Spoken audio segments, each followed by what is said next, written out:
Hi guys, welcome to our channel Sahithya Samayal. இன்றைக்கி நம்ம குழந்தைங்களுக்கு பிடிச்ச மாதிரியான ஈவினிங் ஸ்நாக்ஸ் ரெசிபி தான் பார்க்க போகிறோம். மீல் மேக்கர் வச்சு ரெடி பண்ண போகிறோம். ஃபஸ்ட்டு 1.5 டீஸ்பூன் பொட்டுக்கடலை எடுத்து நல்லா இந்த மாதிரி பவுட்ரு பண்ணி எடுத்துக்கோங்க. மீல் மேக்கரை வேக வச்சு எடுத்துக்கோங்க. கொத்தமல்லி, புதினா, கருவேப்பிலை, பச்சை மிளகா, இஞ்சி பூண்டு விழுது இதெல்லாம் எடுத்து வச்சுக்கோங்க. ஃபஸ்ட்டு வேக வச்ச மீல் மேக்கரை இந்த மாதிரி கொரப்பாக அரைச்சிக்கோங்க.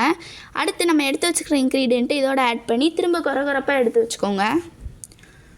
இது ஒரு மிக்சிங் பவுலில் ஆட் பண்ணி நம்ம அரைச்சி வச்சுருக்கிற பவுடரோடு சேர்த்து நல்லா மாவு பதத்துக்கு பிசைஞ்சிருங்க. உருண்டைகள் சின்ன சின்னதாக பிடிங்க. அரிசி மாவு சேர்த்துருங்க.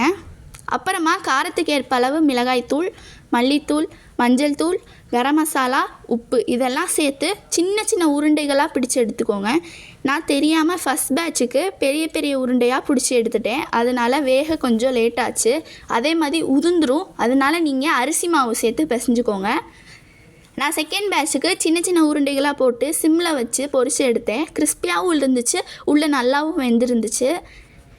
இந்த ரெசிபியை மறக்காமல் ட்ரை பண்ணி பாருங்கள். ரொம்ப ஈஸி. இதுக்கு வீட்டில் இருக்கிற இன்க்ரீடியண்ட் வச்சு சுலபமாகவே செஞ்சிடலாம். லீவு விட்டனால குழந்தைங்க ஏதாவது கேட்பாங்க. அப்போ இந்த ரெசிபியை செஞ்சு கொடுங்க. பாருங்கள் எவ்வளோ கிறிஸ்பியாக வந்திருக்குன்னு சொல்லி.